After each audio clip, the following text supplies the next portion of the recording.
Mr. Speaker, once again, thank you for the opportunity to make a contribution to this appropriation bill debate.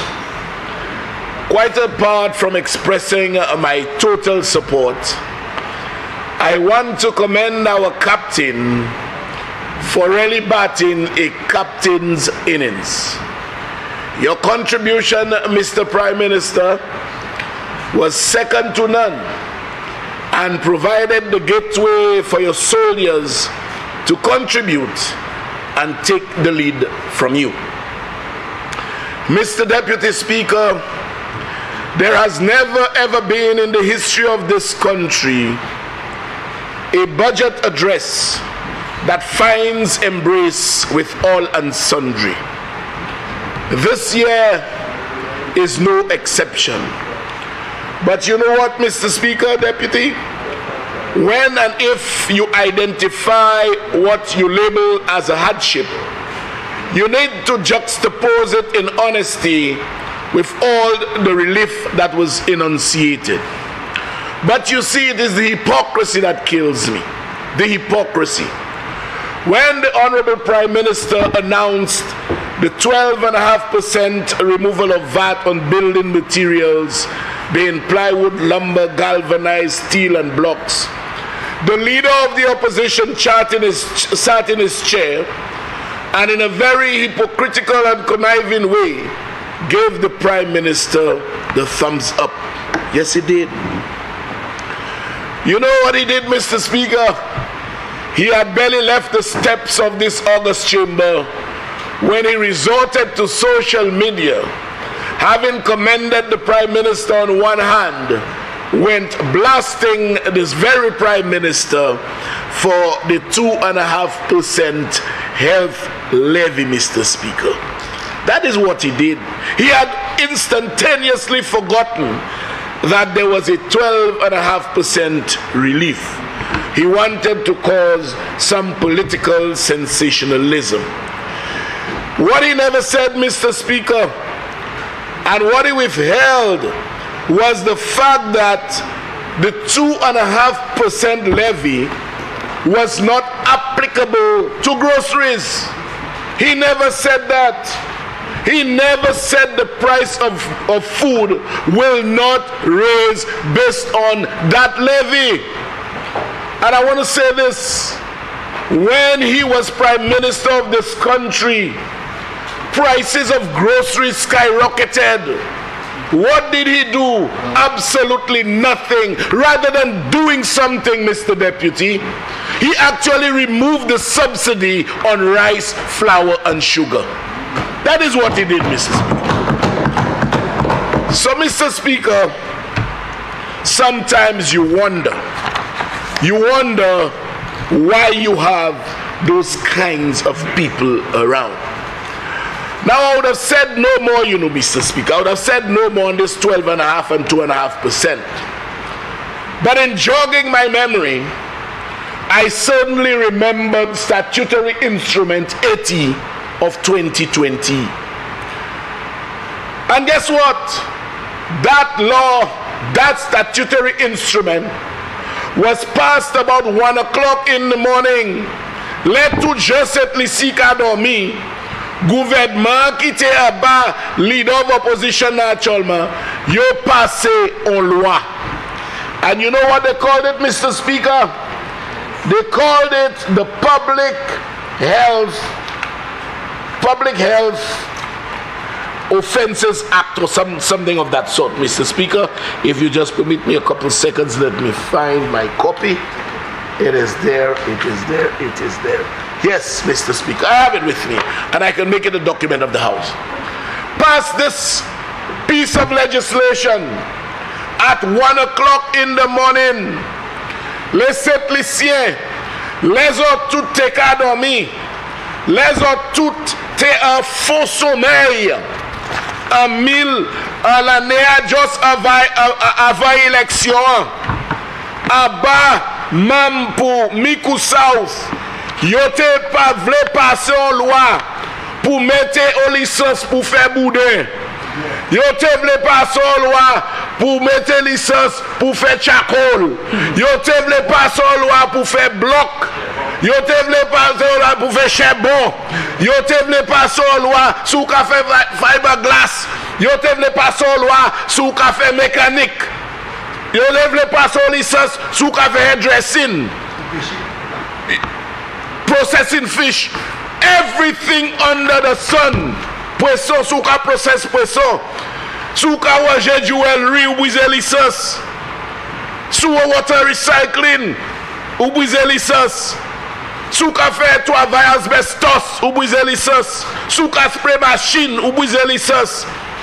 Sous ka potwe by moon ou brise licence. All of those, Mr. Speaker, passed at 1 o'clock in the morning, when 99.9% of St. Lucians are asleep, under the leadership of the member for Miku South.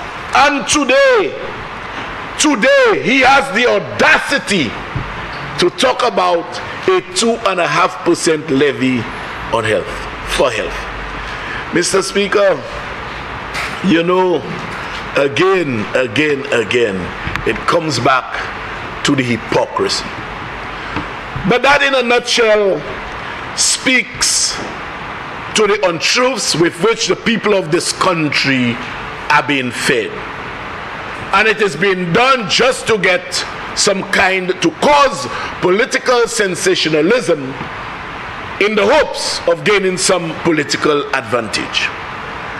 But you see, Mr. Speaker, I listened to the member from Miku North, and I want to say, Miku South, sorry. I want to say that, you know, politics don't make anybody a liar. Politics don't make anybody a crook. Politics don't make anybody what you are not. What politics does, it brings out your true colors. It brings out your true personality. It exposes you. That is all it does. Samaka dia sou se have overlay, c'est voler, pas politics qui fait voler.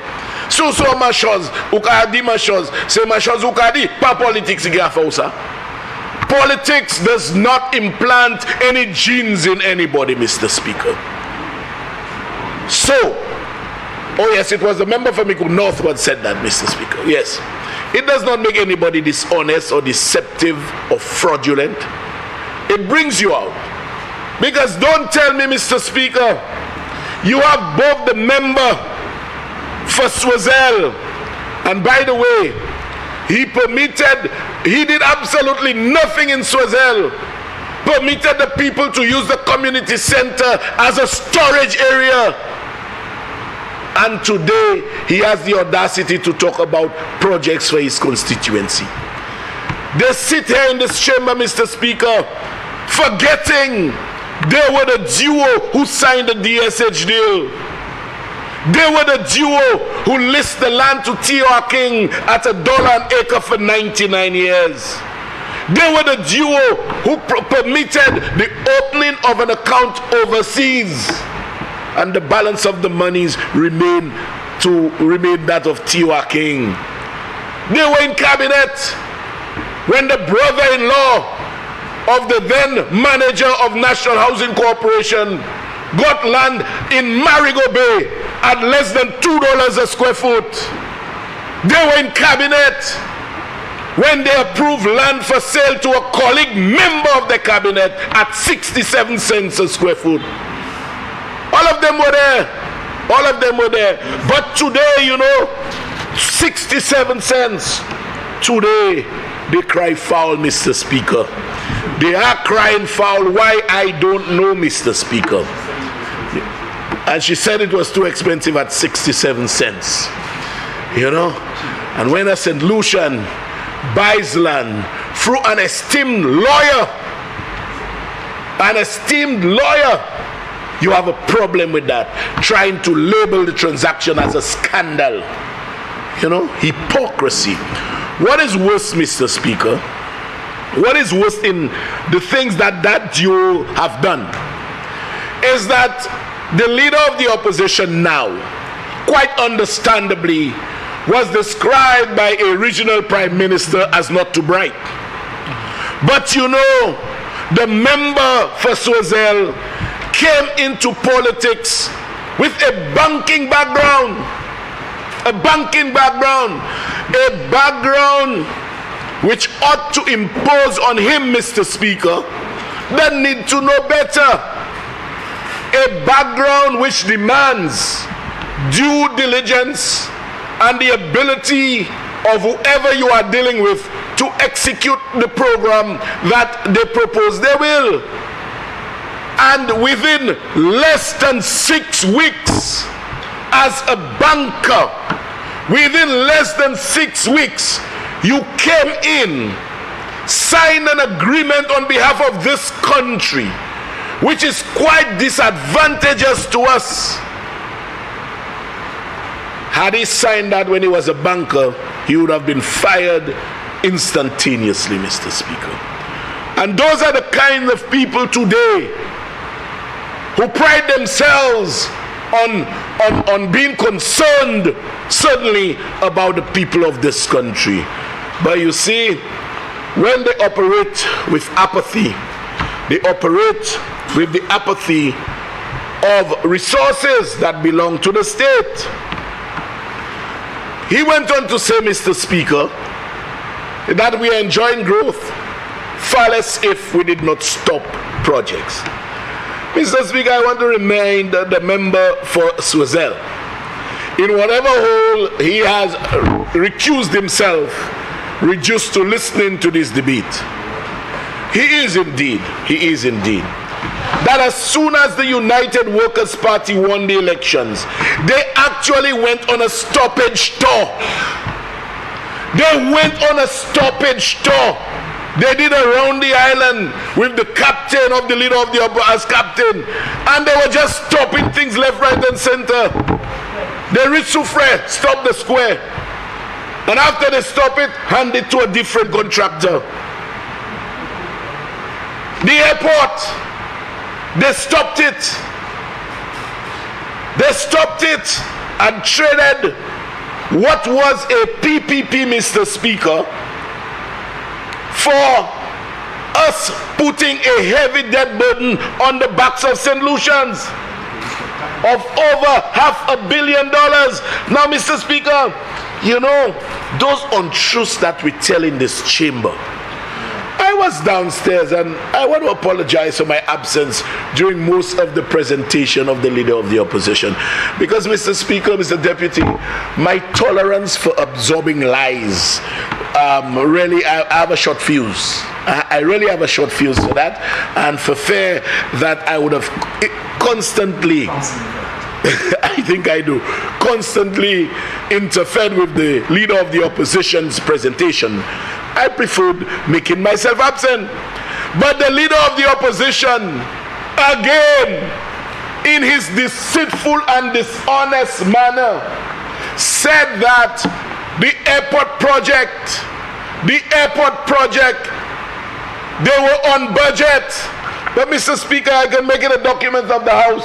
I am reading from a consultancy report that was prepared to guide this government.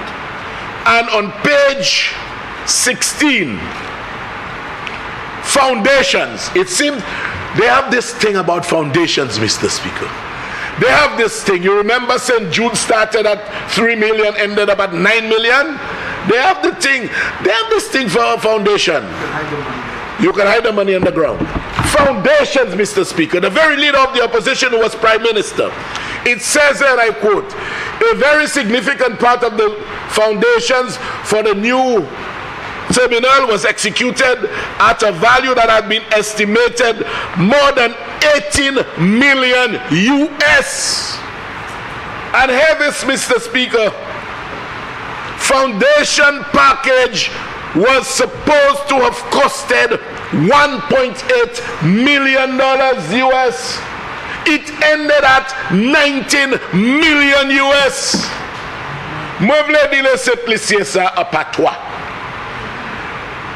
Leader of the opposition, Adikosa, Airport Nefla, yo ale target fondation ek yon yo bagay ek fondation because même là yo ka fait Saint Jude fondation commencé à 3 million it end up 9 million fondation airport là yo te estimé at 1.8 million US. It ended up at more than 10 times the amount, being 19 million US. That is over 1,000%. 1,000% cost overrun. And my instructions are because the man who does not care about money just say change this, change this, change this. And that is what we have, Mr. Speaker. That is what we have. You know, and then they talk about stoppage, Mr. Speaker. The audacity of those people, Mr. Speaker. The audacity of those people is unbelievable. Unbelievable, Mr. Speaker.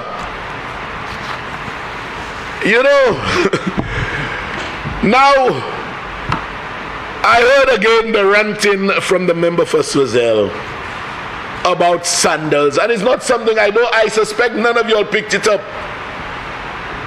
Sandals, the member for Viewfort South picked it up, but there was something surreptitious that he did and said.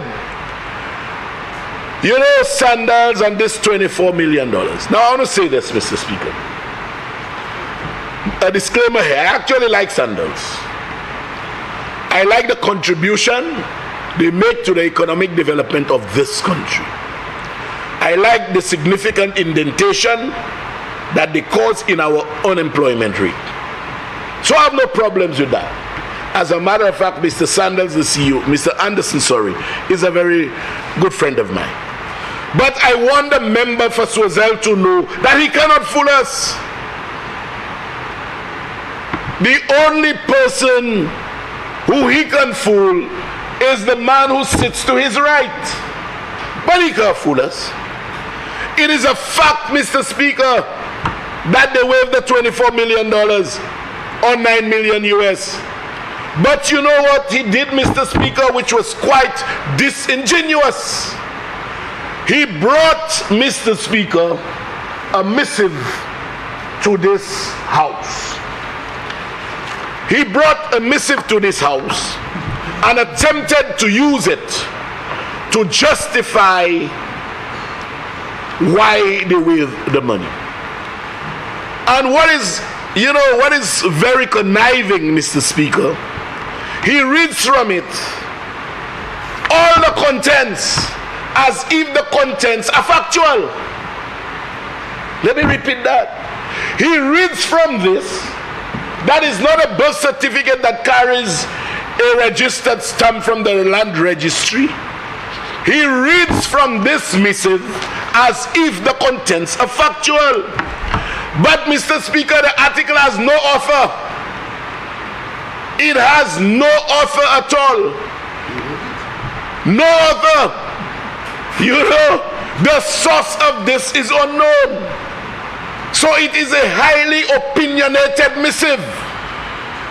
And if you ask me, it was written with somebody's heart who is on one side. And for all you know, that may have been written by the member himself. The member himself may have written that. So he may have written it, and then he quotes from it as though his opinion can instantaneously transform into a factual basis. You know, so when they believe they can fool people, Mr. Speaker, they can't.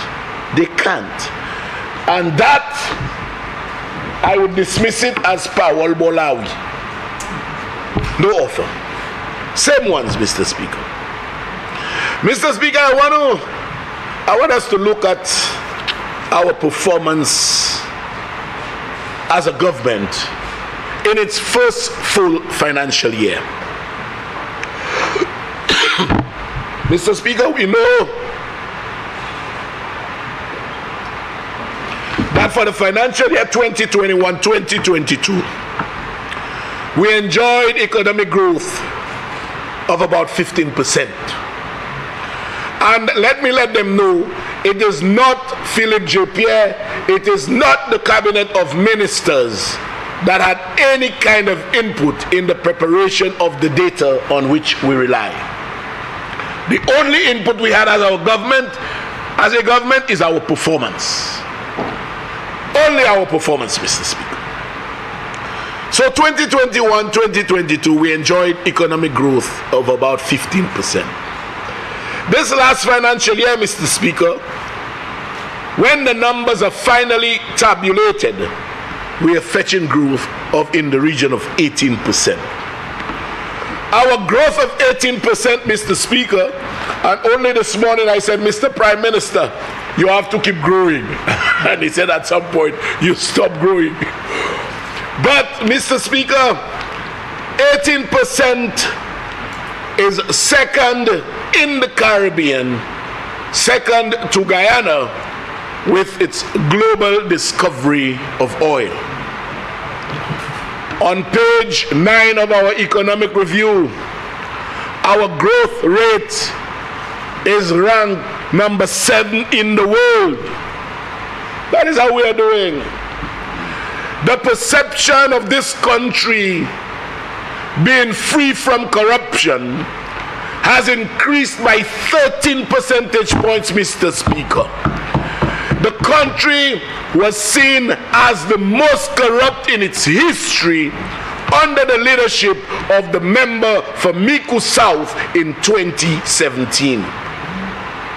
Mr. Speaker, if we remain on that trajectory and add another 13 percentage points, we shall find ourselves in territory where we were once before, because it was under the prime ministership of the member for Miku North that the economy the perception reached its all-time high of 71%. And I must say, and that was between 2006 and 2011. Between 2011 and 2016, the government led by Dan Kenny Anthony maintained that 71% throughout the 5 years. Throughout the 5 years.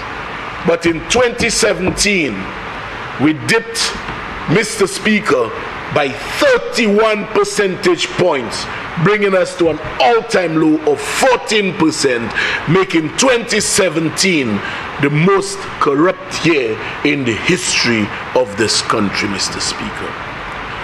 Mr. Speaker, and then they call people criminals and corrupt and this and that. I've always told them, when you have all those adjectives to describe others, look closer to whom? Look closer to whom? Because right in your backyard, all the descriptors you use, you can find within your circles. Unemployment, Mr. Speaker, fell from 21.9% in 2021 to 16.5% in 2022. Our debt to GDP fell from 85.9% to 69.8%, Mr. Speaker. And guess what? Another takeaway from last year, Mr. Speaker, is the constitutional amendment. The constitutional amendment to ensure that no other prime minister abuses the constitution like the last prime minister that this country had between 2016 and 2021. Mr. Speaker, when you have a country, Mr. Speaker, and we can't deny that, we have a country of predominantly black people. We are black people. We are black country.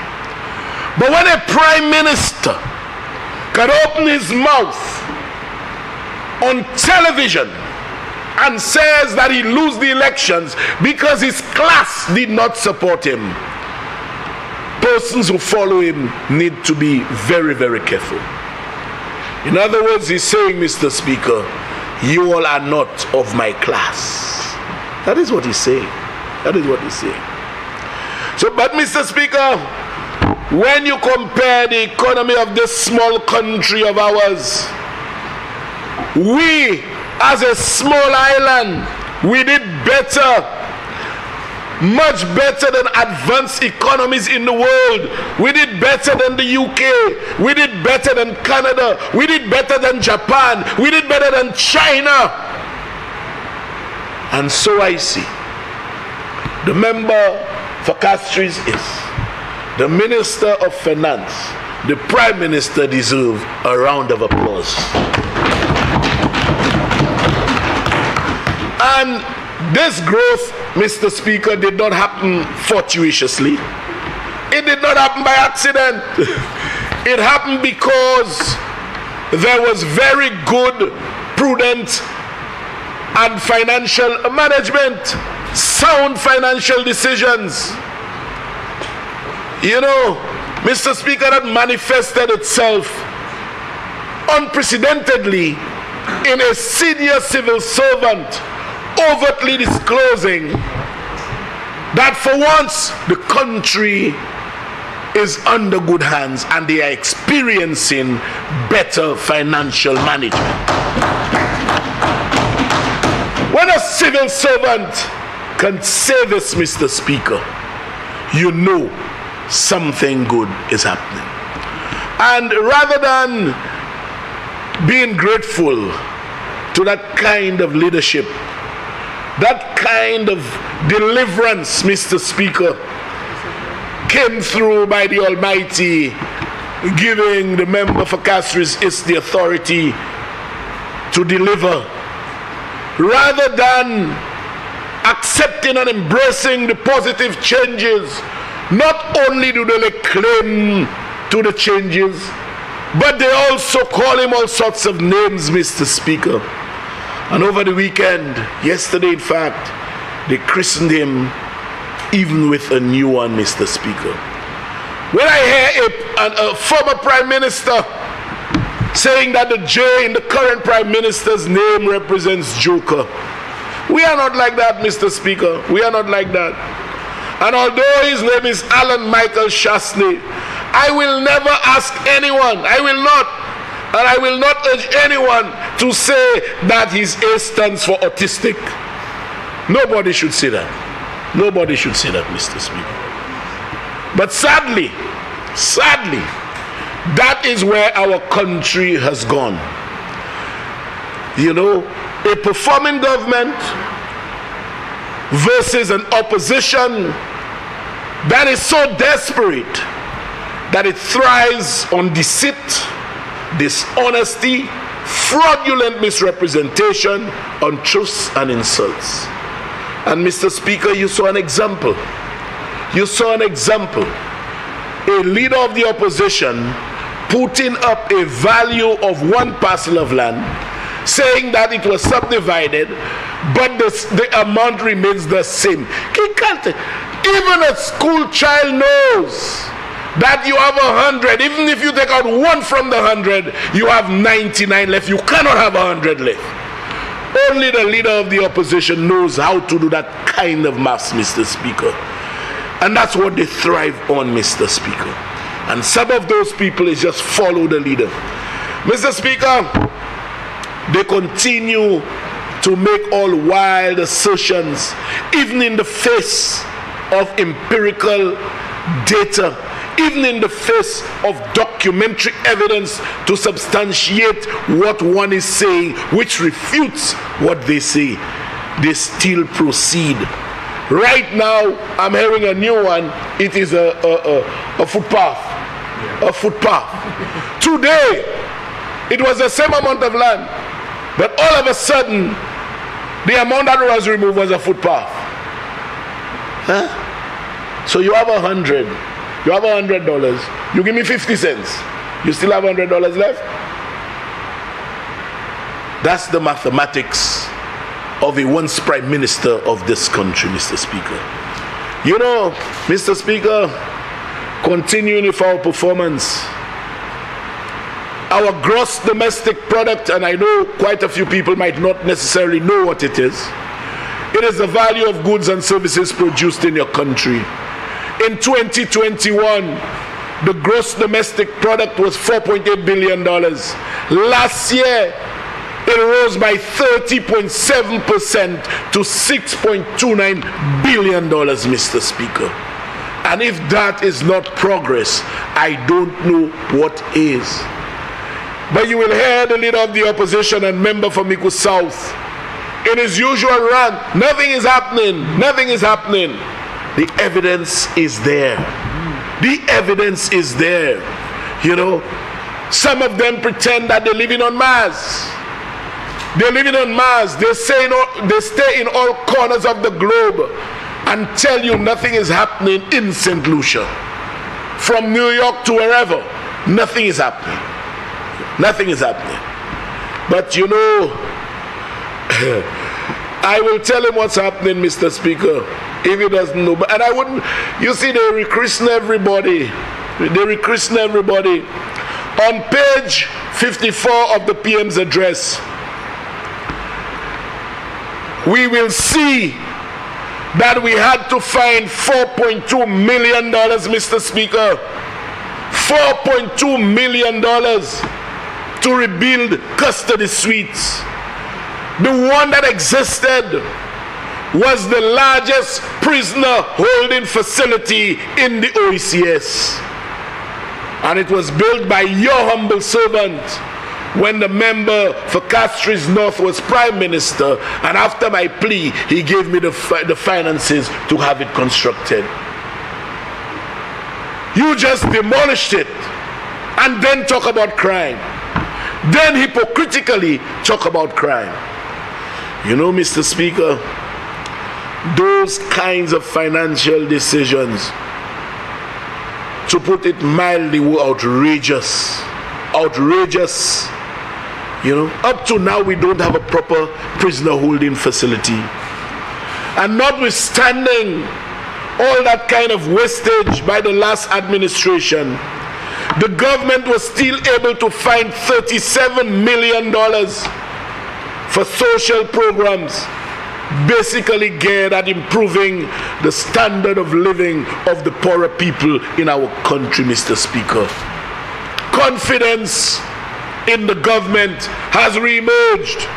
When you tell me, Mr. Speaker, persons who are owing the government, 95% of them, 95% of bondholders will agree for government to hold their money for a longer period, roll over the bonds. It speaks, Mr. Speaker, to nothing else but pure confidence, Mr. Speaker. That is confidence in this current government. Mr. Speaker, St. Lucia is on the right track, and so is the Ministry of Housing and Local Government. We have heard the Honorable Prime Minister speak to the recognition of one of our local heroes, Julian Alfred. In that regard, Mr. Speaker, the Prime Minister announced the issuance of a diplomatic passport to her. I want to take the opportunity of announcing that the National Housing Corporation has already identified, in collaboration with her representatives, a lot of land for Julian Alfred. This, Mr. Speaker, is done in recognition of a contribution in keeping St. Lucia's name alive globally. And I want to thank the member for Grosley, the gentleman sitting to my left, for the representation that he made on her behalf. My team followed up with lightning rapidity, and the transfer of title is in train. Mr. Speaker, that is what you call a meritorious entitlement. That is what you call a reward truly deserving. I cannot say the same, Mr. Speaker, when a sitting Prime Minister will ensure that the title of Sir is conferred upon him. Was that meritorious, or was it nepotism at its highest? You know, one has to question that, Mr. Speaker, because it strikes at the heart of nepotism. But you know, one who is seized of more facts will settle for nepotism, as this is not only the benefit conferred upon Daddy, when several other offices were rented by government from Daddy, when your son was Prime Minister. Mr. Speaker, let me close that meritorious chapter. But I want to commend all those persons who have been involved in Julian Alfred's training and whatever else. Those are the kind of people we need as ambassadors to this country. And Mr. Speaker, whilst I'm on my feet, even if I did not script it, the hypocrisy of the leader of the opposition, the hypocrisy, it irks me, Mr. Speaker. I was downstairs when I heard him praising Julian Alfred. The very Julian Alfred who he deprived of $150 arranged by the member for Denry North, who was then Minister of Sports. He was ridiculed, Mr. Speaker. He was called all sorts of names. Minister's account, this, that, and the other. Today, that benefit has translated into national pride, and you believe you want to embrace it, or you were part of it. That is the hypocrisy I cannot deal with, Mr. Speaker. Mr. Speaker, they take credit for how we are doing now. I heard them last night. Oh, you don't run government by giving teachers money. Mr. Speaker, let me just say this. I live and sleep next to a teacher. And Mr. Speaker, sometimes my construction workers have to go to a classroom to do repairs. And then they would call, bossman, we need paint. Bossman, we need a sheet of plywood. But you'd swear it's on my construction site they are. I have almost personally taken the responsibility of when school closes to put her classroom in order for her.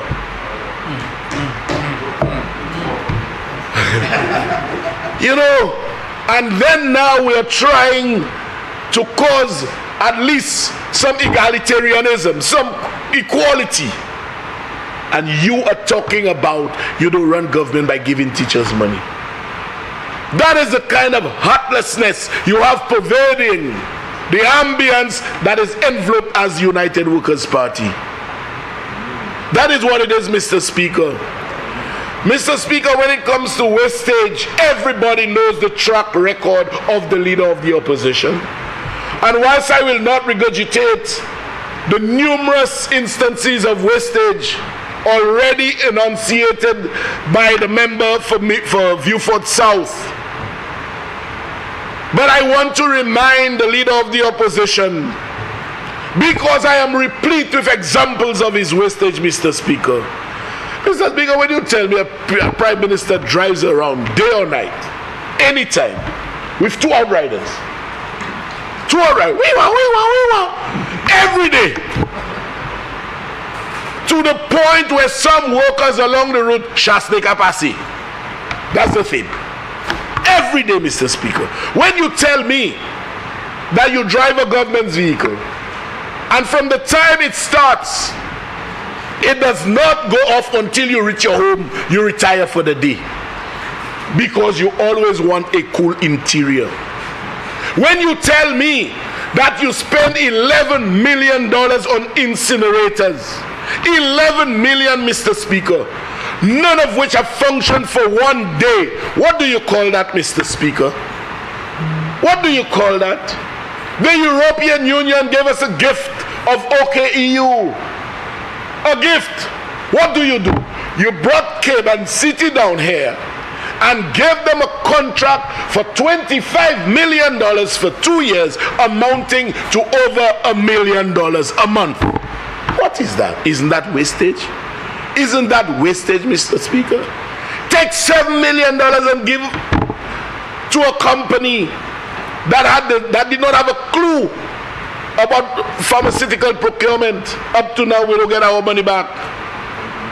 When you tell me on the last day, the last working day before the last elections, Mr. Speaker, the Star Publishing was paid $500,000 for derelict equipment.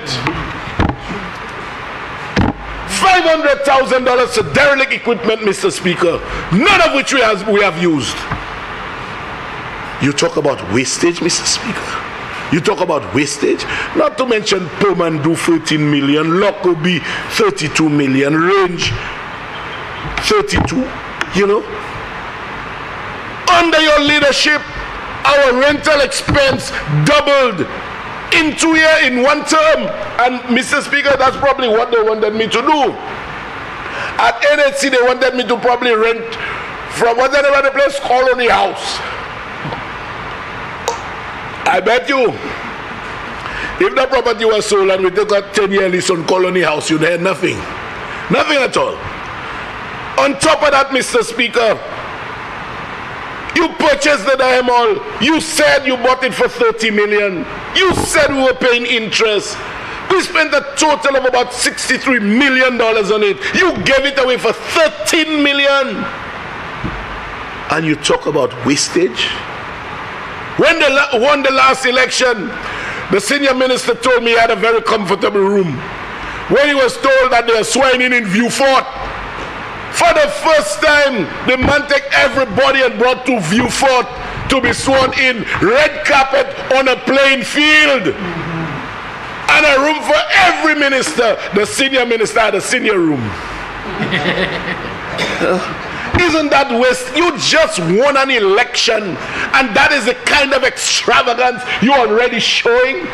And today you want to come and posture as though you have all the answers to what? To wastage? Yes. You know, engaging direct awards galore. 11 days before an election, a $70 million contract for Fresh Start to be paid in 1 year.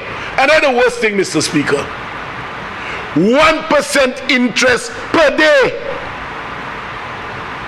Are you hearing me, Mr. Speaker? 1% interest per day. So if Fresh Start sent in a bill of 28 million and we did not pay on time, $280,000 a day. You know, and today want to talk about wastage, Mr. Speaker. Those things don't go away, you know. They don't go away. And the man wants to take credit, Mr. Speaker, for the performance of the government. You know, like I said, I'm replete with examples, but one that was the recent discovery. The recent discovery, and it shows the luxurious lifestyle that the leader of the opposition lived at the hands of the people of this country. My point is, if you're rich, live your life as you want and personalize your expense. But everything that was being done is because the money is coming from the coffers of this country. Ask him to leave his vehicle on holiday now. Ask him to do that. Ask him to go in a hotel, and that was the one that took the cake to me. You are going to a hotel, Mr. Speaker, in England, Hamyad. You are going to a hotel, spending over $8,000 a night. $8,000 a night. And you know, Mr. Speaker, I wouldn't show it, but we in ID too. And you know what, Mr. Speaker? There was a little bill for £24 of somebody who's matrimonially related to the leader of the opposition for laundry.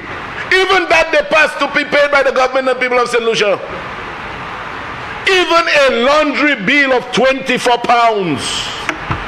Laissez Lucia. Même nom là qui a parlé that if Levy est premier ministre encore, et qu'on plie si mieux ouais au bouik blanc là d'où il a marché parce que vous voyez ça. C'est même nom là qui a l'agilité et pour 6 souhait dépenser $40,000 pour 6 souhaits. Gouvernement simplicité ni pour payer plus que $8,000 par souhait. Et mind you, la tenon moun epi, moun nan lave adli pour 24 ponts. 24 ponts. Yo me yale bil la tout. Yo me do bil lave had pour 24 ponts. Ale dole set lisier. And this is what we had, Mr. Speaker. You know, and today, when you give him blows, Ernst & Young, another one again, Ernst & Young, you came into government. Our country, you see, always departs. We swear people in castries and we come into parliament and do our thing, safe cost, no, view fought, night for everybody. We have our people preparing the budget, no, leave that, Ernst & Young. For the first 3 years, you spent, and he was bold enough to say, Mr. Speaker, that it was about 1% of the budget. That's what he said. That's what he said. So if you are moving a budget of $1.5 billion, your tag is 15 million. And today, Mr. Speaker, he did it for the first 3 years. When he recognized and realized that it is bringing a strain on the coffers of government, he resorted to the very tool our humble, loyal, and hardworking civil servants, which he had initially discarded. He had discarded them, but he resorted to them because the financial belt was tightening. And today, you want to call their names and call them heroes. Call them heroes, but let them know you resorted to them. Low pattern l'argent. Let by even wed. You know, it's like a man has money initially and he goes big chef for dinner every night. When he start to go broke, Mr. Speaker, he goes somewhere, you know, he go by Falco for dinner. You understand? He goes by Falco. You know, they were not good enough for you. And today you want to hail them as heroes because guess what? One of the most difficult budgets that saw a preparation was after or during COVID, and they handled it. And I want us to give the civil servants a round of applause. You know, all of a sudden they are heroes. You didn't know that? Hypocrite. Hypocrite. And you know, Mr. Speaker, it is that type of deceit, you know, that we are treated with. Look at the grocery issue, Mr. Speaker. Groceries. You know, and again, I don't think this man is good in head. Because, Mr. Speaker, it was made loud and clear that no food items will attract the 2.5% health levy. Yet you bring food items here and say they're expensive. You know, and I believe all of them came from Canada.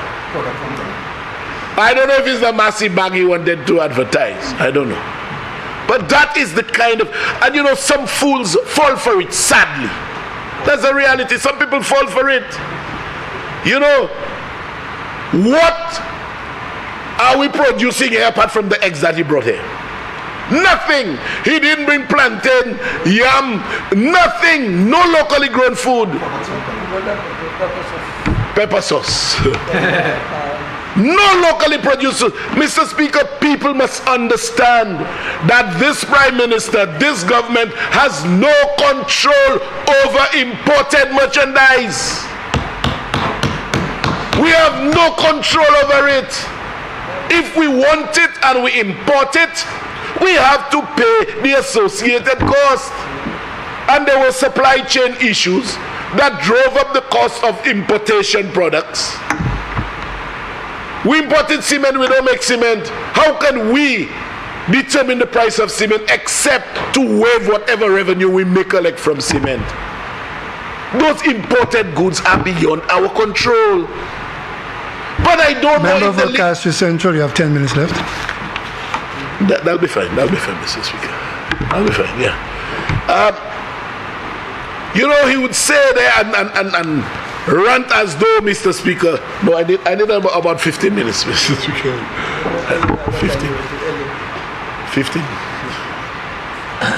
Mr. Speaker. Leader of Government Business. Mr. Speaker, I wish to invoke Standing Order 3210 to allow the Honourable Member an extra 15 minutes to finish his presentation. Honourable members, the question is that Standing Order 3210 be invoked to allow the member for Castries Central an additional 15 minutes in which to conclude his presentation. And now put the question, as many as of that opinion say aye. Aye. As many as of a contrary opinion say no. I think the ayes have it. Ayes have it. Thank you, colleagues. Thank you, Mr. Speaker. You know, I was alluding to the kind of, it borders on being dishonest, Mr. Speaker. It borders on being dishonest. If you heard in the Prime Minister's address that the 2.5% levy is not applicable to groceries, you take the same groceries and you bring in this chamber, man. You know, to do what? To fool who? You know, it is clear that it will not apply to food. But I don't think he understands part where you have to speak Mandarin to him, because that's what he wanted to introduce in schools one time. You know, that is blatant dishonesty, Mr. Speaker. You bring in items like cheese, biscuit, eggs, you know. I believe, Mr. Speaker, the chamber was being used as some advertisement for somebody, you know, because nothing he has said has been further from the truth. Mr. Speaker, we are suffering in this country with an acute housing shortage. That's a fact. We are nearing 14,000 and growing.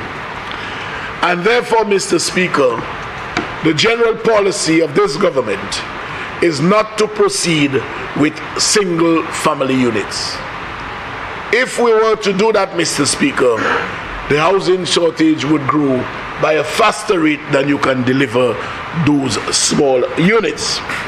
In that regard, the National Housing Corporation, along with the NIC, are in conversation with an extremely capable developer who has visited this country, Mr. Speaker, with his team and has expressed interest in assisting us to deliver to the people. The generic drawing is currently in train for approval, after which, Mr. Speaker, the drawings, after which, Mr. Speaker, further approvals would be very, very easy. Once you have a generic drawing, you just get site approval and you are good. Mr. Speaker, as it relates to Proud, and I have to say this because, you know, this United Park and supporters of the United Workers' Party, they parade, Mr. Speaker, through social media a lot of untruths. A lot of untruths. And I want to read one in this honorable house, Mr. Speaker. I want to read one in this honorable house because, you see, they lie. And what they are hoping is that some of the lies will stick. Some of the lies will stick, Mr. Speaker. You know, for example, the leader of the opposition, when explaining, the man come with the block number. He forget they have the same block number. Mr. Speaker, over 1,000 pieces of land can have the same block number. They belong to one block. They belong to one block. They have the same identical block number. Yeah. Excuse me? Exactly. You must say identical block. And Mr. Speaker, that is when you are speaking to a gullible audience. That is what happens. And that's what he believed he was doing, speaking to a gullible audience. But Mr. Speaker, let me just read very quickly one of the posts of United Park. And it's on Proud. Mr. Speaker,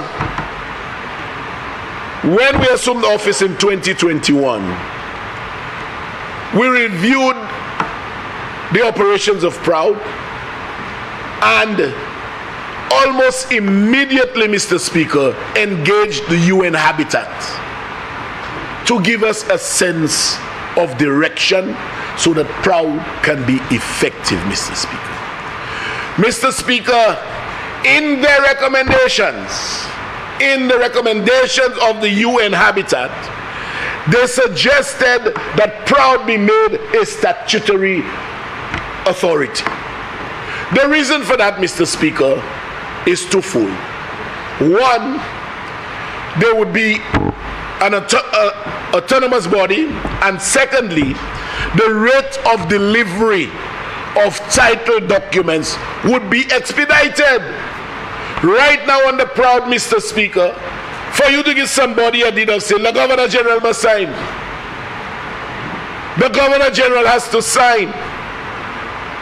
Once it becomes a statutory authority, they can sign documents and persons in this country can be empowered at a much quicker rate. But you know, the United Pact, Mr. Speaker, all this spew is nonsense. Nobody in Proud has ever been fired. And in fact, you don't fire a contractual worker. You have a contractual worker, the contract comes to an end, you seek to renew it if you desire, or people go their separate ways. People from Proud were fired. Targeting your humble servant. Proud is under NHC. I never heard more nonsense than that. I never heard more nonsense than that. And then, Mr. Speaker, they posted that one. From termination to triumph, the battle for Proud program ends in a major win. I don't understand. Following our recent discussion about the termination of Proud, nobody sought to terminate Proud. All of us decided the best thing is to go with the recommendation of the UN Habitat, make Proud a statutory authority. The AG has already commenced the legislative drafting. You know, but they go on to say, following the recent discussions about the termination of employees at the NHC. How can Proud employees be at the NHC? There was an emergency meeting. You know, it is the kind of nonsense that is perpetuated under the leadership of the member for Mico South. And all of that has to be wrapped around his head. It has to. So, Mr. Speaker, we are trying desperately to execute the program because our people need relief. But the current configuration is not working effectively and in a timely manner. You selling a piece of land 3,000 square feet and that has to go to the Governor General. Time-consuming exercise. But they will not understand it, Mr. Speaker, because, you know, what did the leader of the opposition say? 43%ers? You know? So, Mr. Speaker, those are the kinds of situations that we are confronted with. We have the situation where we are quickly running out of burial space. We are running out of burial space, Mr. Speaker, and this ministry, the ministry which I lead, is responsible for cemeteries. You know, not too long ago, we had to do something very quickly in Vieux Fort, and I've promised the district representative that I will collaborate with him because this financial year, God willing, we are hoping to bring in the relevant infrastructure in Vieux Fort Cemetery. Monrepo is on the right track already, Mr. Speaker, and so is the Northern Cemetery. And so is the Northern Cemetery, Mr. Speaker, which will be located in Bexar, Mr. Speaker. So, I'm hoping, Mr. Speaker, that during the currency of this financial year, we shall commence some kind of work on the Northern Burial Grounds, Mr. Speaker. Mr. Speaker, we've made quite a bit of land available under the National Sites and Services Program. We have made lots available around the island, and I'm hoping with proud becoming a statutory authority, I can assist my colleagues in a more rapid manner of them bringing relief to their people. As I speak, Mr. Speaker, we are undergoing a development in Ridgebois. The contract has been awarded. There's a lot of work going on there now as we speak, Mr. Speaker. There are 14 lots that have already been occupied, and we will be giving those people the land at a heavily subsidized price, and 46 new lots will be made available. Well, we know of the National Housing Repair Program. We are doing well in that regard, Mr. Speaker, bringing relief to the people around this country. Over 280 households have benefited. And Mr. Speaker, as early as probably next week, as the Prime Minister said, he has the key to the purse, but I know he'll open that purse to me so that we can continue to do goodies and to bring cheer to the good people of this country. Mr. Speaker, I'm hoping, as I said earlier, that in the next 2 months, I shall invite all my colleagues to the grand opening of the National Housing Corporation head office. First time in over 50 years that NHC will have an office. Mr. Speaker, I just briefly before I end want to just refer to a document prepared by the General Manager of SLASPA as to why they were not interested in this, Mr. Speaker. And it says in 2019, they engaged Ballas and Nidam to undertake a feasibility study. They went on to say, I'll just read excerpts, Mr. Speaker, for the purposes of this paper, the focus will be placed on cruise and cargo banan, since the aim is to provide an insight into why SLASPA did not act upon the offer to purchase block and parcel 0649 e-parcel 50, which had been offered by the NHC, and why the NHC, in need of immediate funding to obtain its own premises to house its offices, sold to another interested party. So basically they prepared that, Mr. Speaker, to say why they did not act on it, why they were not interested, and all of this, Mr. Speaker, in a nutshell is saying that to mitigate the current configuration of the land would be too expensive, that's one, and they even drew, Mr. Speaker, diagrams making the area a turning point, and they were saying it cannot work. It cannot work.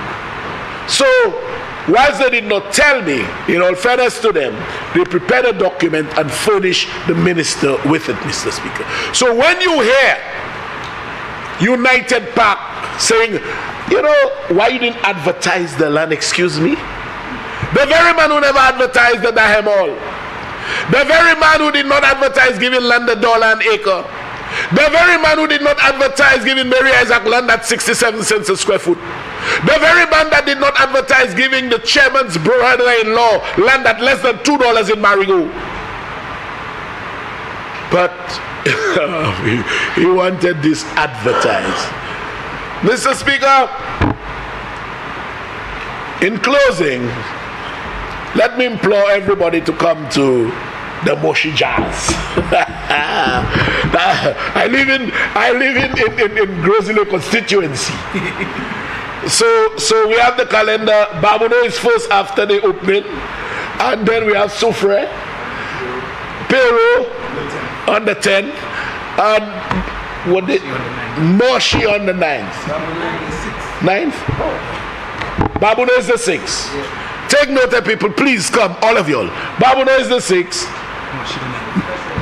Soufre 7th, Moshi the 9th. So they have 2 7s there. Yeah, there is so.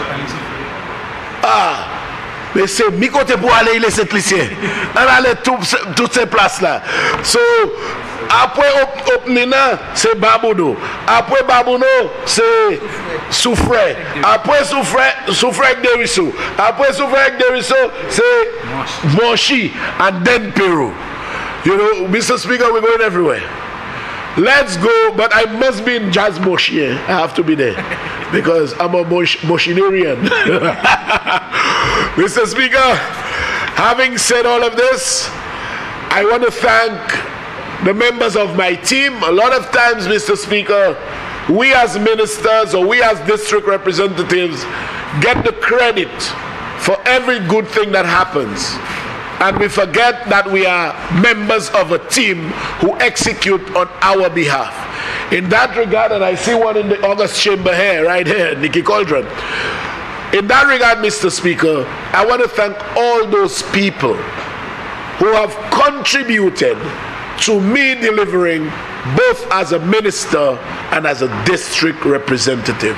I want to thank them for every bit of assistance, their unwavering support, and everything they have done to make me as a minister and me as a parliamentarian look good. With that, Mr. Speaker, I thank God, I thank the Prime Minister, and I thank my cabinet colleagues team for their cooperation. I continue, Mr. Speaker, to deliver to the good people of this country. Thank you.